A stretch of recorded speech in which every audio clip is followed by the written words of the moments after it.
என்ன பேசணும் நீங்க சொல்லுங்க.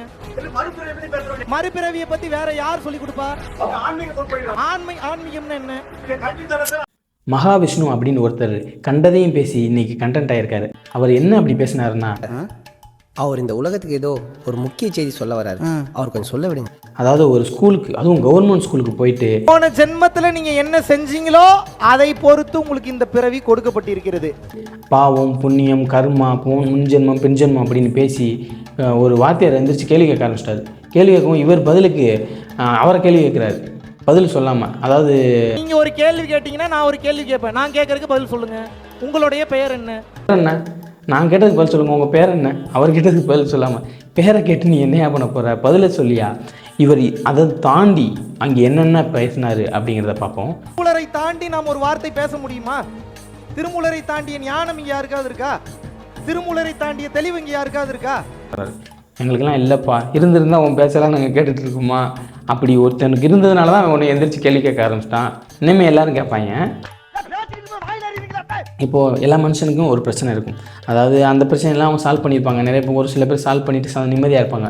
ஆனால் இவன் என்ன சொல்கிறான், நீங்கள் மனுஷனா பிறந்ததே பிரச்சனை தான், நீ எல்லாம் பிறந்ததே ஒரு சாபக்கேடு, உன் பிரச்சனைக்கு நான் தீர்வு சொல்கிறேன் அப்படின்னு சொல்லிட்டு கண்டதையும் பேசுகிறான். அதாவது முன்னாடி இருந்த நம்ம முன்னோர்கள்லாம் நம்மளுக்கு ஒரு பொக்கிஷத்தை வச்சுருந்தாங்க, மந்திரங்கள்லாம் அப்படி ஒரு மந்திரங்கள் வச்சுருந்தாங்க, பண ஓலைகளில் எழுதி வச்சுருந்தாங்க அப்படின்னு. சரி, ஏதோ முக்கியமானதை சொல்ல போகிறான் அப்படின்னு பார்த்தா, ஒரு மந்திரத்தை படிச்சீங்கன்னா நெருப்பு மலை வரும், ஒரு மந்திரத்தை படிச்சீங்கன்னா உடல் நோய் குணமாகும், ஒரு மந்திரத்தை படிச்சீங்கன்னா இங்கிருந்து அங்கே பறந்து போவான். ஏய், என்னடா பண்ணிட்டு இருக்கீங்க, என்னடா பேசிட்டு இருக்கீங்க? இதெல்லாம் கேள்வி கேட்க, இதை அவர் ஒருத்தர் தான் கேள்வி கேட்குறாரு, வேறு எவனும் கேள்வி கேட்கல.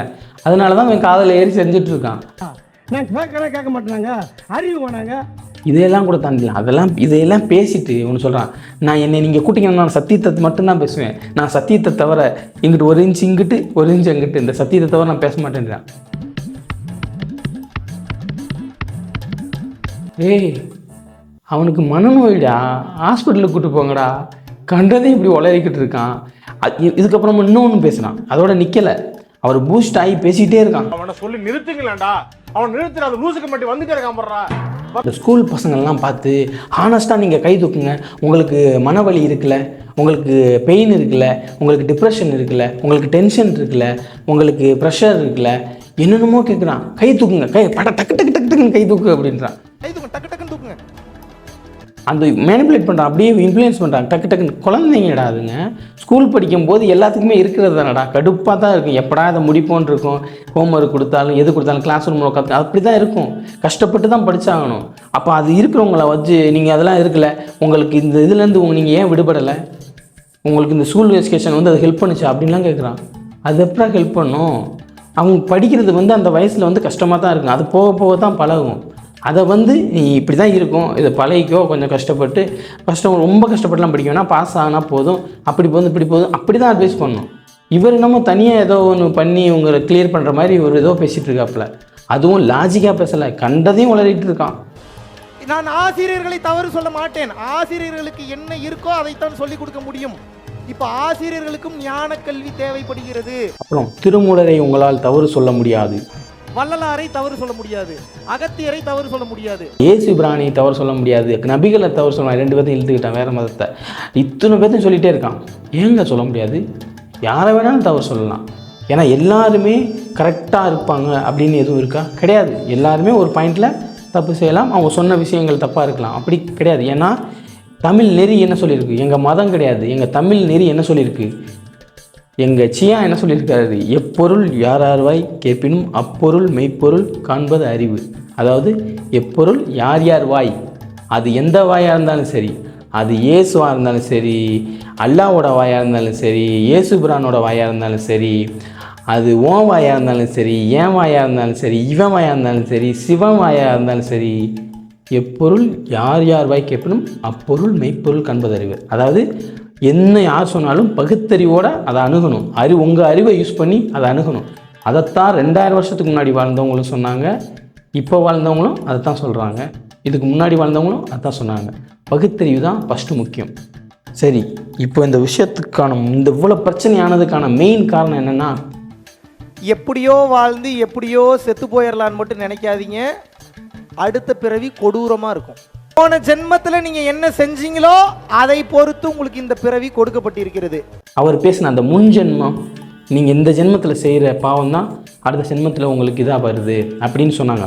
ஏன் அந்த வாத்தியார் எந்திரிச்சு கேள்வி கேட்டார்னா, அவர் வந்து பார்வை குறைபாடு இருக்குது. ஸோ அவர் வந்து டைரெக்டாக நீங்கள் முன் ஜென்மத்தில் ஏதோ பாவம் பண்ணிக்கிங்க, அதனால தான் உங்களுக்கு பார்வை குறைபாடு இல்லைன்ற மாதிரி சொன்னதுனால தான் அந்த ரெக்ரெசிவாக மூட நம்பிக்கையாக பேசுனதுனால தான், ஒரு பிற்போக்குத்தனமாக பேசுனதுனால தான் அவர் எந்திரிச்சு கேள்வி கேட்டார். இப்போது அதுக்கு ஒரு ஆன்சர் நம்மகிட்ட இருக்குது. அதாவது இப்போ முன் ஜென்மத்தில் நான் ஏதோ தப்பு செஞ்சுருக்கேன்னு வைங்களேன், இப்போ நான் தண்டனை அனுபவிச்சுட்டு இருக்கேனா இல்லை நல்லா இருக்கணாங்கிறது எனக்கு தெரியாது. இப்போ நீங்களே சொல்லுங்கள், நீங்கள் சந்தோஷமாக இருக்கீங்களா, இல்லை இதுதான் சந்தோஷமா, இல்லை இதுக்கு மேலேயும் சந்தோஷம் இருக்கா, இல்லை நம்ம ஏற்கனவே கவலையாக இருக்கோமா, இல்லை நம்மளுக்கு எதுவுமே தெரியல நம்மளுக்கு. அப்போ இப்போ நான் சந்தோஷமாக தான் இருக்கேன். அப்போ முன்ஜென்மத்தில் நான் எந்த தப்புமே பண்ணலையா? அப்போ நான் முன்ஜென்மத்தில் இப்போ நான் கஷ்டத்தில் இருக்கேன்னு வச்சுக்கோங்க, நான் முன்ஜென்மத்தில் என்ன தப்பு பண்ணதுனால இப்போ நான் கஷ்டமாக இருக்கேன். இப்போ ஒருத்தங்களுக்கு பார்வை இல்லை, ஒருத்தங்களுக்கு நடக்க முடியல, ஒருத்தங்கள் வந்து ஊனமாக இருக்காங்கன்னு வச்சுங்களேன், அவங்க என்ன தப்பு பண்ணாங்கங்கிறதுக்காக அந்த தண்டனை அனுபவிக்கிறாங்க அப்படிங்கிறத தெரிஞ்சால் தானே இந்த ஜென்மத்தில் இருக்கிறவன் அந்த தப்பு பண்ண மாட்டான்.